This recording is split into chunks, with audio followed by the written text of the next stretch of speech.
السلام علیکم، میں ہوں نور العارفین صدیقی اور آپ دیکھ رہے ہیں پروگرام آمنے سامنے۔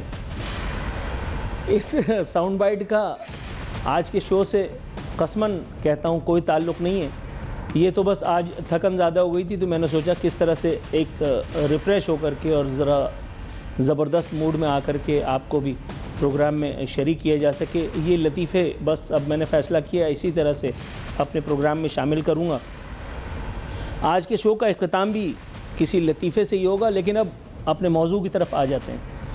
آج امریکہ کے صدر ڈونلڈ ٹرمپ نے اقوام متحدہ سے اپنے خطاب میں اسی روایتی جہالت کا مظاہرہ کیا ہے جس کی ان سے توقع کی جا رہی تھی۔ انہوں نے ایک مرتبہ پھر یہ ثابت کر دیا کہ یا تو وہ اسرائیل کے لے پالک ہیں یا اسرائیل ان کا لے پالک۔ انہوں نے ثابت کر دیا کہ اسرائیل جو کچھ بھی کرے امریکہ کی آنکھ پہ ہمیشہ وہ پٹی بندھی رہے گی، جس سے انہیں دوسروں کے عیوب اور نقائص تو نظر آتے ہیں لیکن اسرائیل کی ضلالت ان کو دیکھنا نصیب نہیں ہوتی۔ انہوں نے اسرائیل کی صفائیاں وضاحتیں پیش کرنے کے ساتھ ساتھ حماس پر بھی چاند ماری فرمائی، ساتھ ہی انہوں نے اقوام متحدہ کو بھی لپیٹ میں لے لیا۔ انہوں نے فرمایا کہ فلسطینی ریاست کو تسلیم کرنا حماس جیسے تنظیم کے لیے ایک انعام ہوگا، یعنی جیسی تنظیم سے مراد آپ سمجھ سکتے ہیں کہ وہ کیا کہنا چاہ رہے ہوں گے۔ انہوں نے فرمایا کہ اقوام متحدہ نے عالمی تنازعات حل کرنے کی سرے سے کوئی کوشش ہی نہیں فرمائی۔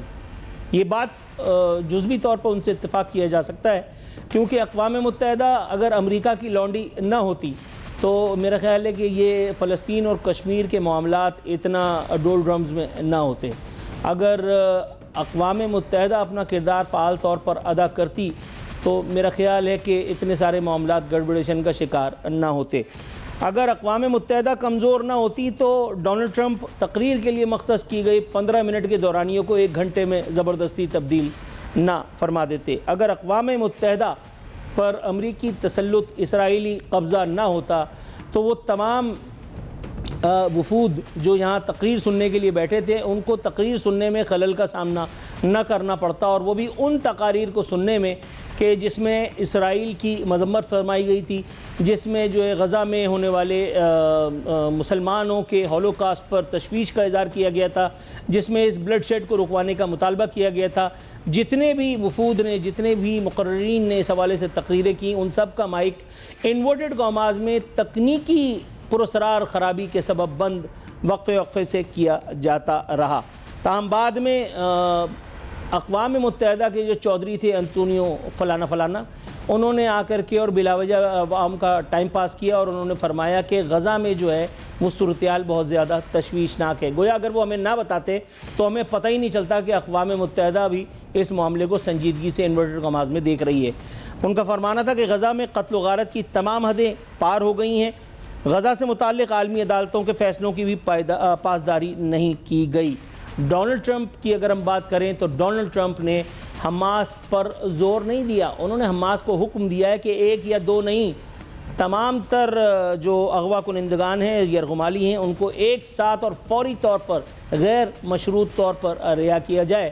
تاہم ڈونلڈ ٹرمپ سے یہ پوچھنا باقی رہ گیا ہے کہ حماس پر وہ تڑیاں جو چلا رہے ہیں وہ کس سلسلے میں چلا رہے ہیں، جبکہ حماس پر قابو پانے میں تو اسرائیل بھی قطعی طور پر ناکام دکھائی دیتا ہے۔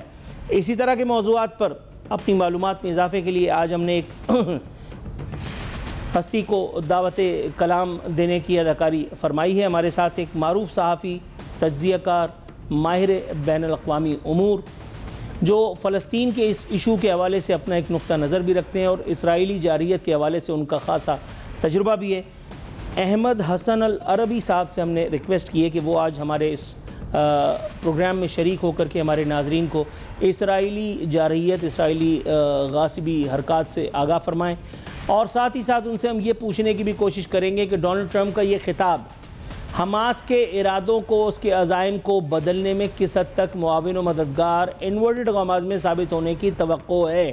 کیوں کر ڈونلڈ ٹرمپ کو یہ گمان گزرا کہ وہ حماس کو حکم دیں گے، اور وہ حماس جس نے ابھی تک اپنی تمام جس کو کہتے ہیں اعلیٰ قیادت کی ایلیمینیشن کے بعد بھی اسرائیل کو لفٹ نہیں کرائی، وہ ڈونلڈ ٹرمپ کی اپیل پر لبیک کہتے ہوئے، بلکہ حکم پر لبیک کہتے ہوئے، آمنا صدقنا کہتے ہوئے اسرائیلی یرغمالیوں کو لے کر کے اور حاضر ہو جائیں گے۔ احمد حسن العربی صاحب، سر السلام علیکم۔ ہیلو، السلام علیکم سر۔ جی وعلیکم السلام، آپ سن سکتے ہیں مجھے؟ جی سر، بالکل لاؤڈ اینڈ کلیئر، آپ کو میری آواز صاف سنائی دے رہی ہے؟ جی بالکل آپ کی آواز ہے۔ حضور والا، ڈونلڈ ٹرمپ کا یہ خطاب، اس خطاب میں انہوں نے جو باتیں فرمائی ہیں، انہوں نے حماس پر حکم چلاتے ہوئے کہا ہے کہ آپ ایک دو نہیں، تمام یرغمالیوں کو فوری طور پر لے کر کے اور حاضر ہو جائیں۔ آپ کو کیوں لگتا ہے، ڈونلڈ ٹرمپ کو کیوں لگتا ہے کہ وہ حماس کے جس نے اسرائیل کے سامنے سرنڈر نہیں کیا، وہ ڈونلڈ ٹرمپ کے حکم کی تعمیل جو ہے وہ فوراً کر دے گی؟ دوسری بات، انہوں نے اقوام متحدہ پر جو تقریر کی ہے، اقوام متحدہ کو جو لتاڑا ہے، آپ کے خیال میں اقوام متحدہ کی کارکردگی کو بیان کرنے کے لیے تو اتنا ہی بہت ہے کہ اقوام متحدہ کے یہ جو سیکرٹری جنرل ہے، یہ خود کہہ رہے ہیں کہ وہاں غزہ میں مسلم ہولوکاسٹ ہو رہا ہے، تو اقوام متحدہ کی کارکردگی تو روز روشن کی طرح یہاں ہو گئی۔ جی دیکھیے، بہت شکریہ آپ کا۔ اس میں دو چیزیں ہیں اس میں۔ سب سے پہلے آپ اگر انٹرنیشنل آرڈر کو دیکھیں تو غزہ کے اندر سب کو پتہ ہے جینوسائیڈ ہو رہا ہے، غزہ کے اندر سب کو پتہ ہے ہیومن رائٹس کی شدید ترین وائلیشن ہو رہی ہے، انٹرنیشنل لا بھی موجود ہے، ہیومن رائٹس آرگنائزیشنز بھی موجود ہے، UN چارٹر بھی موجود ہے، لیکن غزہ کے اندر ان تمام چیزوں کو امپلیمنٹ کرنے کے لیے کوئی طاقت موجود نہیں ہے۔ مڈل ایسٹ میں ان تمام چیزوں کو امپلیمنٹ کرنے کے لیے کوئی طاقت موجود نہیں ہے۔ ڈونلڈ ٹرمپ کی جو تقریر ہے اس پہ آپ کو اس بات کے ساتھ ایٹ لیسٹ اگری کرنا پڑے گا کہ یونائٹڈ نیشن دنیا کے اندر پیس اسٹیبلش کرنے میں ناکام رہی ہے۔ اس کے اور بہت سارے فیکٹرز ہیں، اس میں امریکہ کا رول، اس میں جو دیگر پاورز ہیں، ویسٹرن پاورز ہیں، ان کا رول، باقی جو multiple poles of the world ہیں ان کا رول UN کو امپاور کرنے پہ، اس پہ ہم بہت زیادہ بات کر سکتے ہیں، لیکن بہرحال یہ ایک حقیقت ہے کہ UNO has failed to maintain peace in the world۔ صرف غزہ والی بات نہیں ہے، یوکرین رشیا کی جو بات ہے، اس کے علاوہ مڈل ایسٹ میں پچھلے 20 سال سے جو جنگیں ہو رہی ہیں وہاں پہ بھی، عراق کے اندر جو کرائسس ہے وہاں پہ بھی، سیریا میں جو کرائسس ہے وہاں پہ بھی، اس وقت پوری دنیا میں ورلڈ وار 2 کے بعد سب سے زیادہ ایکٹیو وار تھیٹرز ہیں۔ اور دوسری، جہاں تک آپ نے حماس والی بات کی اور وہ جو پرزنرز والی بات کی، تو اس پہ I think everybody will have to understand کہ جو مسلمز ہیں غزہ کے یا Middle Eastern as a whole, وہ تو امن اور پیس چاہتے ہیں، وہ تو ہمیشہ سے جو ہے وہ اسٹیبلٹی کے دائی رہے ہیں، لیکن پرابلم یہ ہے کہ جب تک آپ اسرائیل کی حکومت یا اسرائیل کی جو ناجائز دہشت گرد ریاست ہے اس کے جینوسائیڈل پلانز کو ایڈریس نہیں کرتے، آپ اس کو آئیڈینٹیفائی نہیں کرتے کہ وہ کیا کرائمز کر رہے ہیں، جب تک آپ root cause of the problem کو آئیڈینٹیفائی نہیں کرتے، باقی جو بھی باتیں ہیں وہ محض بیانات کی حد تک محدود رہ جائیں گی۔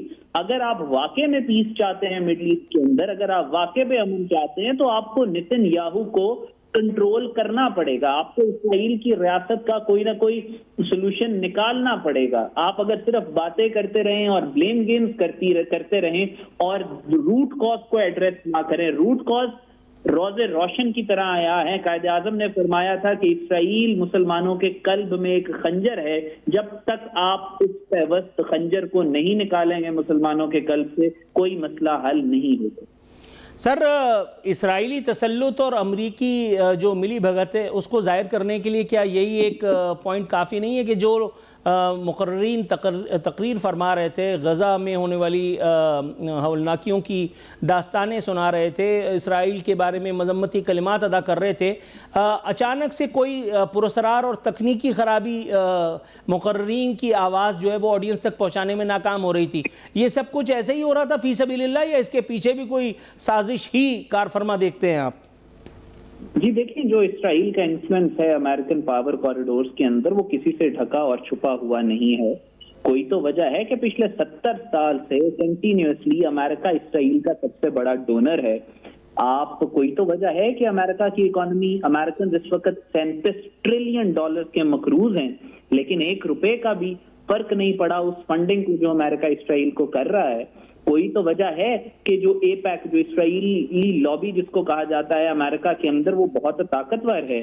کوئی تو وجہ ہے کہ ڈونلڈ ٹرمپ کے پاپولر سینٹیمنٹ یہ ہونے کے باوجود کہ میں مڈل ایسٹ سے اپنی فوجیں نکالوں گا اور میں رشیا یوکرین کی جنگ بند کرواؤں گا، اور ان ساری چیزوں کے باوجود ابھی بھی امریکہ ان جنگوں کے اندر کسی نہ کسی طریقے سے گھسیٹا جا سکتا ہے. کوئی تو وجہ ہے کہ ڈونلڈ ٹرمپ اور امریکہ کے روکنے کے باوجود اسرائیل ایران پہ حملہ کرتا ہے. کوئی تو وجہ ہے کہ امریکہ کی سیکیورٹی گارنٹیز کو ڈسٹرب کرنے کے لیے اسرائیل قطر کے اوپر حملہ کرتا ہے. And there is no one in American power corridor topping Israel. Although Donald Trump اور نیتن یاہو کے درمیان میں ایک ڈیوائڈ نظر آ رہا ہے، لیکن وہ بھی اتنا بڑا نہیں ہے کہ وہ اسرائیل کے خلاف کھل کے بات کریں. آلدو پرانے جو فارمر امریکن پریزیڈنٹس ہیں وہ اب کھل کے بولنا شروع ہو گئے ہیں، جیسے بل کلنٹن بولا ہے نیتن یاہو کے خلاف، اور باقی جو امریکن پریزیڈنٹس ہیں وہ بھی انکلینیشن شو کر رہے ہیں اگینسٹ اسرائیل. سو یہ ساری چیزیں اپنی جگہ ہیں، لیکن جو انفلوئنس، جو پنجے جس کو سینٹیپیڈ اور ملیپیڈ کی طرح جو ٹینٹیکلز اسرائیل نے گاڑے ہوئے ہیں، وہ امریکن سوشل، پولیٹیکل اور ایڈمنسٹریٹو کلچر کے اندر بہت ڈیپ روٹڈ ہے. سر ویسے تو اس بات کی اہمیت مجھے نہیں لگتا کہ کوئی خاص ہے کہ نوکری سے محروم ہو جانے کے بعد اب امریکی سابق صدور جو ہیں وہ اسرائیل کے خلاف بولنے لگے ہیں. یہاں پاکستان میں بھی اگر دیکھیں تو سرکاری ملازم ریٹائرمنٹ کے بعد سچ بولنے ہی لگتا ہے. لیکن میرا مسئلہ کچھ اور ہے. ڈونلڈ ٹرمپ کی حماقتوں کی بات ہو رہی ہے تو وہ جو عاجلانہ قسم کا انہوں نے سٹیٹمنٹ حماس کے بارے میں دیا ہے، فرما رہے ہیں کہ فلسطینی ریاست کو تسلیم کرنا حماس کے لیے انعام ہوگا. پوچھنا یہ تھا کہ حماس کو ابھی تک کون سا تمام زور لگا لینے کے بعد سزا دینے میں کامیاب ہوئے ہیں، اس کے جذبے کو ابھی تک جو ہے وہ جھکا نہیں سکے، ان کی آزادی کی ول کو ابھی تک دبا نہیں سکے. آپ صرف ان کی ٹاپ ٹیئر کو ایلیمنیٹ کرتے چلے جا رہے ہیں، لیکن اس سے حماس کا کیا بگڑ رہا ہے؟ جی دیکھیں، جہاں تک امریکن پریزیڈنٹس کی بات ہے نا بھائی، اس میں پرانے جو فارمر پریزیڈنٹس ہیں ان میں سے کسی نے کبھی بھی اسرائیل کے خلاف سٹیٹمنٹ نہیں دیے اس طریقے سے کہ ٹارگٹ کیا ہو اسرائیل کے پریزیڈنٹ. یہ امریکن فارمر پریزیڈنٹس جو تھے ان کے لیے بھی نو گو ایریا سمجھا جاتا تھا. بات بتانے کا مقصد یہ تھا کہ جو انفلوئنس ہے اسرائیل کا امریکہ کے اوپر وہ بہت زیادہ تھا. اب تھوڑا کم ہوا ہے لیکن ختم نہیں ہوا. دوسری جو آپ نے حماس کی بات کی ہے، آئی اگری ود یو کہ حماس از اے فورس جس کو انکارپوریٹ کیے بغیر، جس سے بات کیے بغیر، جس کا نیریٹو سنے بغیر آپ اسرائیل، غزہ، فلسطین اس سارے کانفلکٹ کے اندر کسی سلوشن پہ نہیں پہنچ سکتے. اگر صرف یہ بات کی جائے کہ وہ جو لوگ حماس کے پاس ہیں ان کو رہا کرایا جائے اور آپ حماس کا نیریٹو ہی نہ سنیں، تو اس کا مطلب ہے کہ آپ سولوشن کی طرف نہیں جا رہے، آپ ابھی بھی پرابلم کو ہی اس کے اندر ہی الجھے ہوئے ہیں. حماس نے جو قربانیاں دی ہیں پوری دنیا کے اندر انسانی تاریخ میں، اس کی شاید ہی آپ کو مثال ملے. کون سا ایسا ظلم ہے جو غزہ پہ نہیں ہوا پچھلے 2-3 سالوں کے اندر، اور کون سی ایسی قربانی ہے جو کتابوں میں ہم نے پڑھی ہو یا جو وہ غزہ کے لوگوں نے نہ دی ہو. ایسی قربانیاں جن کی مثال ہمیں تاریخ میں نہیں ملتی. اور حماس اس وقت پوری دنیا میں، ایون جو یورپین تھیٹرز ہیں جس میں آپ یو کے دیکھیں، ویسٹرن یورپ دیکھیں، وہاں پہ بھی حماس کی ایکسیپٹیبلٹی جو ہے بہت زیادہ بڑھ چکی ہے. تو آپ کو حماس کی یو ہیو ٹو انڈرسٹینڈ کہ وہ قربانی دینے سے نہیں ڈر رہے. آپ طاقت کے زور پہ غزہ کا مسئلہ جو ہے آپ غزہ کو سبڈیو نہیں کر سکتے. آپ نے 2-3 سال لگا لیے. آپ کی ریاست کا جو بیانیہ تھا 150 سال سے، جو 1895 سے تھیوڈور ہرزل کے دور سے آپ جو لے کے چل رہے تھے، وہ تباہ ہو گیا.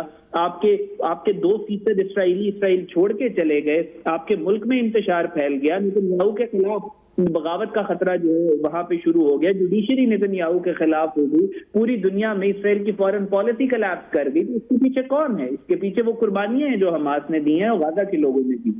سو ان کو ظاہر ہے جب تک آپ سمجھیں گے نہیں تب تک آپ سولوشن کی طرف نہیں جا سکتے.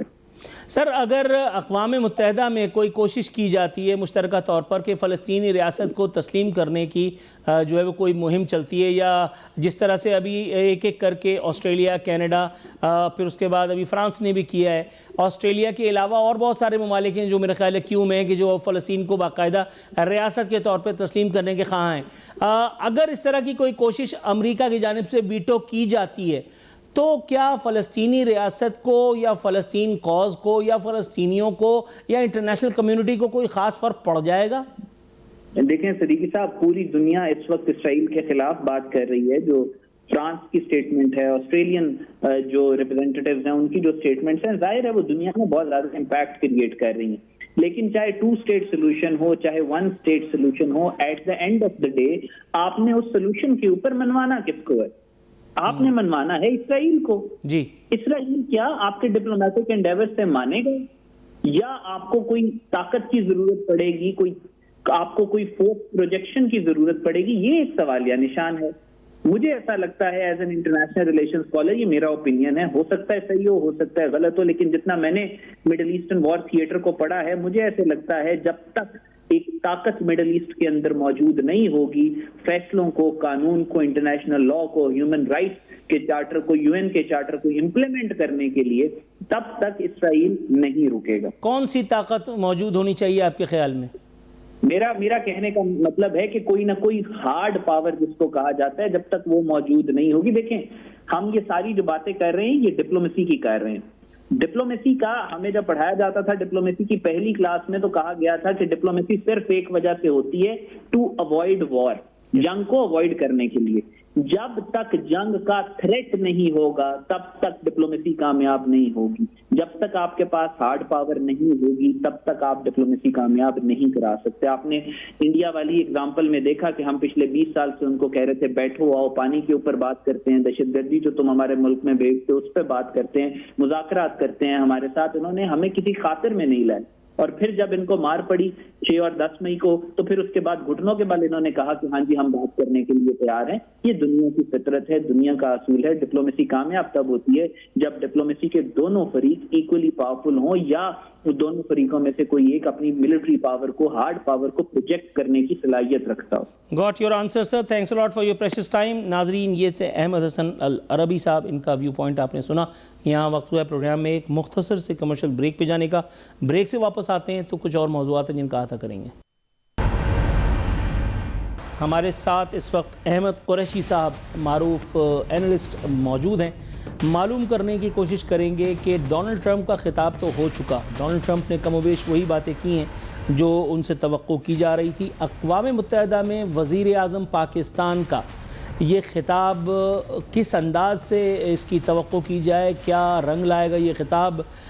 اس کے ساتھ ساتھ بھارت کی جو درگت دنیا بھر میں ہو چکی ہے, وزیر اعظم پاکستان کا ایک اور خطاب, کیا ایک اور باؤنڈری کی تیاری ہے؟ کیا ڈونلڈ اور شہباز ملاقات ایک مرتبہ پھر سائیڈ لائن کرنے میں کا سبب بنے گی امریکی ملاقات کے بعد مودی کو, مودی کے دیش کو, بی جے پی کو؟ معروف صحافی, تجزیہ کار, اینالسٹ احمد قریشی صاحب ہمارے ساتھ موجود ہیں. احمد صاحب السلام علیکم سر. وعلیکم السلام نور العارفین صاحب. سر جزاک اللہ خیر, آپ نے ہمارے لیے وقت نکالا. حضور والا, ڈونلڈ ٹرمپ کا خطاب تو ہو چکا سر, وزیر اعظم پاکستان کا خطاب ہونے والا ہے. سر کیا ایکسپیکٹ کر رہے ہیں؟ آج کا نور العارفین صاحب دن کا آغاز جو ہے وہ اس بات سے ہوا کہ وائٹ ہاؤس نے اپنے آفیشیل جو ان کے ٹویٹر ہینڈلز ہیں, جو سوشل میڈیا ہینڈلز ہیں, ان سے انہوں نے پاکستان کا جو ہمارا پرچم ہے وہ ٹویٹ کیا. اکیلا نہیں کیا, ساتھ سعودی عرب, قطر, ترکی اور 2 اور ممالک تھے جن کے فلیگز بھی انہوں نے ٹویٹ کیے. لیکن پاکستان کا جو ہے ساتھ کیا, اور یہ وہ ممالک ہیں جو 4 یا 5 ممالک ہیں جن کے ہیڈز آف اسٹیٹ جو ہیں آج صدر ٹرمپ سے یو این بلڈنگ میں ملاقات کریں گے. تو ایک دن کا آغاز اس بات سے ہوتا ہے کہ وائٹ ہاؤس پاکستان کا جو پرچم ہے وہ ٹویٹ کرتا ہے اور کنفرم کرتا ہے کہ صدر ٹرمپ جو ہے پاکستان کے وزیر اعظم سے ملاقات کریں گے. ایک تو یہ چیز ہے. پاکستان کا ویٹ, وزن تو ہمیشہ رہا ہے نور العارفین صاحب, اس میں کوئی شک نہیں ہے. لیکن اس دفعہ پاکستان نے اپنا لوہا منوایا ہے ساؤتھ ایشیا میں, مڈل ایسٹ میں اور انٹرنیشنل لیول کے اوپر. تو اس دفعہ جو ممالک پاکستان کے وزیر اعظم کے خطاب کے منتظر ہیں اور وہاں جو بیٹھے ہوئے ہیں سننے کے لیے کہ پاکستان کے وزیر اعظم کیا بات کریں گے, وہ اس بات اس دفعہ جو ہم بات کرنے جا رہے ہیں وہ بات ساؤتھ ایشیا کے حوالے سے بھی ہے, وہ انڈیا کے حوالے سے بھی بہت اہم ہے, وہ بات مڈل ایسٹ میں جو سچویشن ہے اس حوالے سے بھی بہت اہم ہے, اور وہ بات پھر جو ایک نئی جہت جو لے رہی ہے اب پاکستان امریکہ کے تعلقات جو لے رہے ہیں, وہ اس حوالے سے بھی بہت اہم ہے. تو دنیا اس وقت دیکھ رہی ہے کہ امریکہ جو ہے وہ پاکستان کے ساتھ اپنی ریلیشن شپ ایک نئی جو ہے ڈائریکشن میں لے کر جا رہا ہے. وہ ڈائریکشن کیا ہونا ہے, پاکستان کا ڈائریکشن کیا ہونا ہے. صدر ٹرمپ کے بعد جو ریمارکس ہوں گے, جو بات صدر ٹرمپ کریں گے پاکستان کے بارے میں, اور جو ہمارے وزیر اعظم صاحب کریں گے شہباز شریف صاحب, وہ کیا بات ہے. تو ایک تو یہ بہت اہم ہے خطے کے لیے, ساؤتھ ایشیا میں بھی اور مڈل ایسٹ میں بھی, کہ امریکہ اور پاکستان تعلقات کہاں جا رہے ہیں. دوسری طرف جو ہے پھر پاکستان نے جو فرنٹ فٹ پہ کھیلنا شروع کیا ہے مڈل ایسٹ کے اندر, جو اب یہ ساری دنیا کو معلوم تھا کہ یہ سعودیہ اور پاکستان خطے کے دو اہم ممالک, ان کی گرینہ تاریخی پرانے اسٹریٹجک تعلقات تو ہیں, لیکن ان کو اب فارمل طور کے اوپر ایک اسٹریٹجک الائنس کے اندر تبدیل کر دیا گیا ہے. تو اس کا کیا مطلب ہے؟ تو پاکستان تو ساری جو مختلف ممالک ہیں, نور العارفین صاحب وہ یہ انتظار کریں گے کہ شہباز شریف صاحب کی اسپیچ کے اندر وہ کون سے جملے ہیں جو ان کو بتائیں گے کہ پاکستان اس وقت کیا سوچ رہا ہے گلف کے بارے میں, مڈل ایسٹ کے بارے میں, غزہ کی جنگ کے بارے میں, جو اوور آل سچویشن ہے مڈل ایسٹ میں, پاکستان کی کیا اس حوالے سے جو ہے آگے سوچ کیا ہے. وہ سوچ الفاظوں کے اندر جو ہے وہ تجزیے اور وہ ڈھونڈے جائیں گے.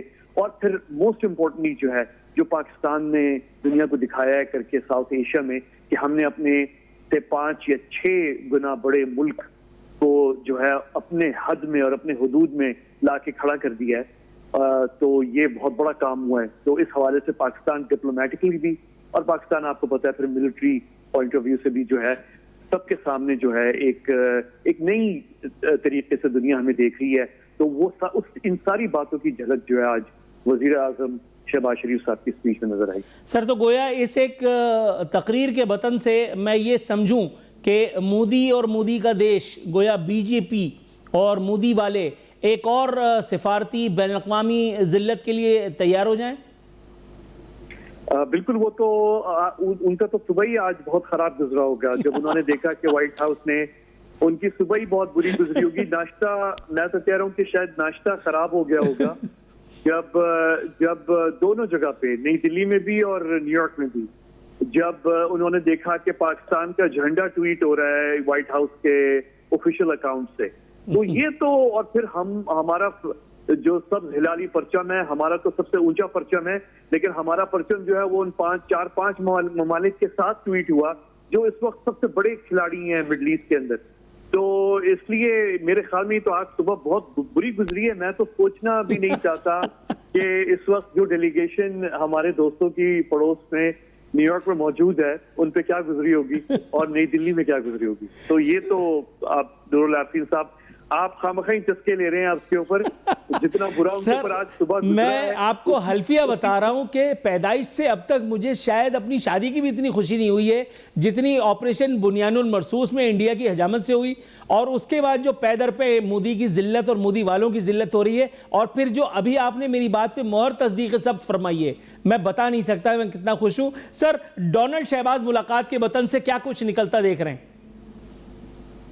نہیں, یہ تو میں تو یہ کہہ رہا ہوں کہ جو پہلا ہاف ہے 21ویں صدی کا نور العارفین صاحب, یہ جو 21st سینچری کا جو پہلا ہاف ہے, 25 سال تو گزر گئے ہیں, 2025 ہے, 25 سال اور ہیں 2050 تک. یہ جو میٹنگ اور یہ جو ایک نئی جہت اختیار کر رہی ہے یہ ریلیشن شپ جو پاکستان اور امریکہ کی ہے, یہ بہت اہم ہے سینٹرل ایشیا کے لیے اور مڈل ایسٹ کے لیے, اور میں تو کہتا ہوں انٹرنیشنلی, کیونکہ اس کا تعلق چائنا سے بھی ہے, اس کا تعلق روس سے بھی ہے, اس کا تعلق انڈیا سے بھی ہے.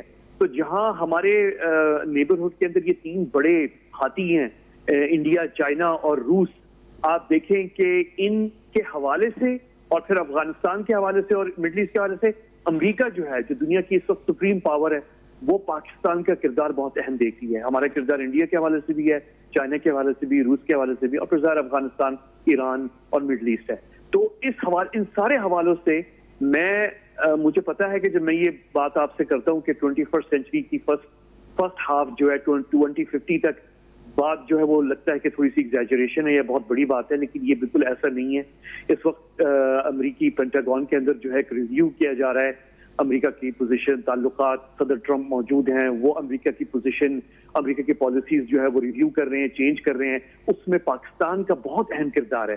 پاکستان نے کردار ادا کرنا ہے اور وہ ڈائریکٹ کردار ہے. آپ کو میں یاد دلاؤں کہ آج سے 5 سال پہلے ہمیں مدد لینی پڑی تھی ہمارے اپنے دوستوں سے, بہت اچھے دوستوں سے, صدر جو ہیں متحدہ عرب امارات کے اور ولی عہد جو ہیں سعودیہ کے, اور انہوں نے ہماری مدد کی تھی, اور اس وقت تعلقات ہمارے امریکہ سے اچھے نہیں تھے اور ملاقاتیں کروائی تھیں اور اس طرح کروائی تھی. آج سچویشن یہ ہے, اس میں کوئی شک نہیں ہے کہ ہمارے دوستوں نے جس وقت جب پہلے مدد کی تھی تو وہ ایک بہت بڑی بات تھی, لیکن آج سچویشن یہ ہے کہ براہ راست امریکہ جو ہے وہ پاکستان کی مدد لے رہا ہے, ہیلپ لے رہا ہے مختلف جگہوں پر.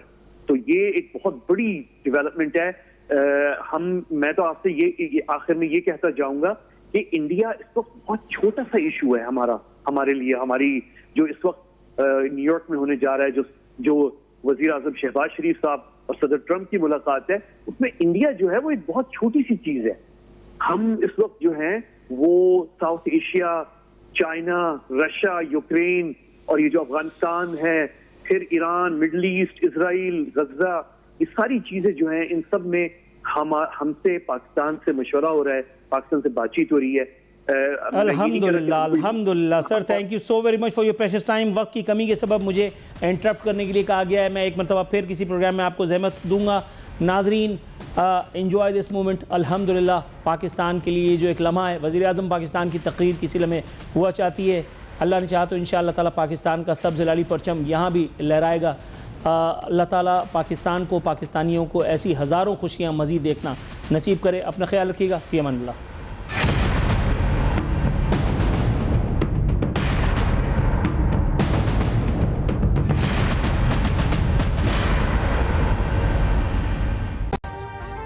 ابھی سبسکرائب کریں تاکہ کوئی خبر رہ نہ جائے.